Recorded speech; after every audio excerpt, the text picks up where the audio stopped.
government didn't create Google or Facebook, but the general people create it. Also, we all know about Jagadish Chandra Bose. He is a Bengali scientist, not any government. Also, we know about Isaac Newton, Carolus Linnaeus, John Dalton, Enric Fermi, and so on person. They are also not any government, but they contribute a lot for our world.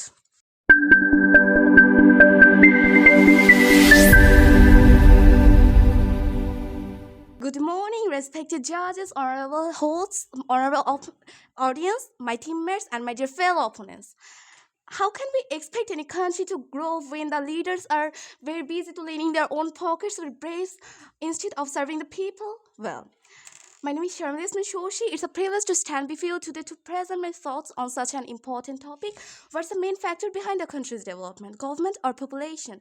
I and my whole team strongly support population, so let's explore this together. At first, I want to answer my opponent's question. She has said about our education. Okay, the general people will educate others. And you have said about overpopulation. Look at China and India, which have been developed for its overpopulation. And you also have said how people can boost the economy. Have you forgot about tax remittance and non-governmental institute? Without those, how can your government boost economy? And lastly, you have said about environment pollution. For environment pollution, what the government did, they only enacted the laws, but it won't be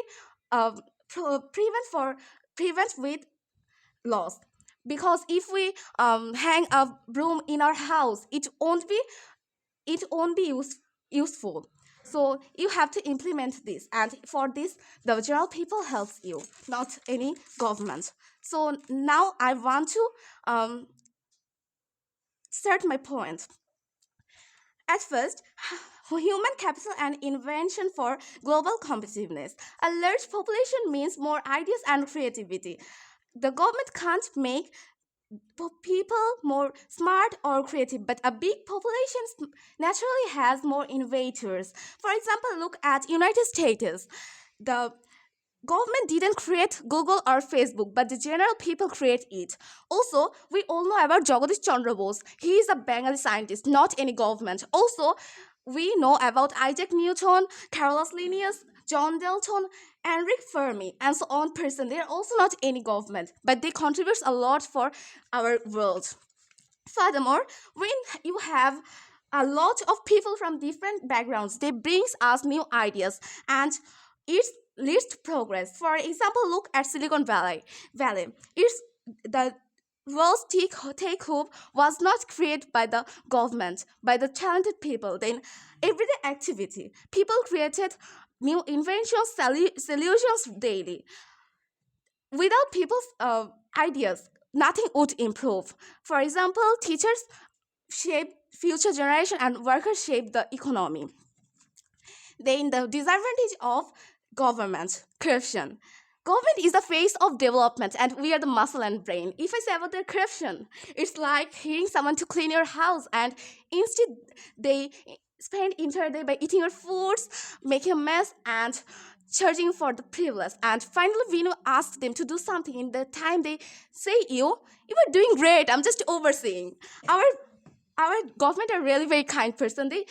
They promise you to make things better, but instead they take your money, sit back and act like they're the real heroes. But in reality, they are the zero. Do you all know, if corruption was a game, it was a sport, government would win gold?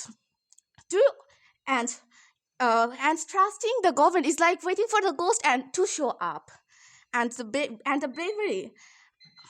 It's like going to a restaurant and ordering your food, and the waiter tells you serving food can be possible faster if I get tip extra. You have already paid for your meal, but unless you give the bravery, you have to stuck forever. Our honorable judges, if the government capable to development, so they would gift us a better future instead of corruption. And some smuggler can think that government is the main factor. It's like arguing that a pizza's true value comes from its pineapple topping. And the government is like a paper airplane, flies for a few, then crashes. Can government develop a country? Oh, sorry. The question is like asking a comedian to perform surgery. And my dear respected opponents, I have some question to you. How can we trust the government when they keep getting caught taking bribes? How can a country develop innovative solutions without a large and diverse talent pool? In the end, governments are often more focused on leading their own pockets than actually developing a country. Government don't lead, they loot and calls it economic growth. And the real progress comes from the people, not by the corrupt government. A government is like a broken ATM. People keep giving and nothing comes back. And my dearest opponents, you are right. Government really help for our develop. But just like broken lamps helps you to see. And the government only praises development, but can they do anything? And also, I want to ask another question. How do you explain the fact that governments are meant to serve the people, often end up enriching themselves through corruption? That's all for today. Assalamu alaikum.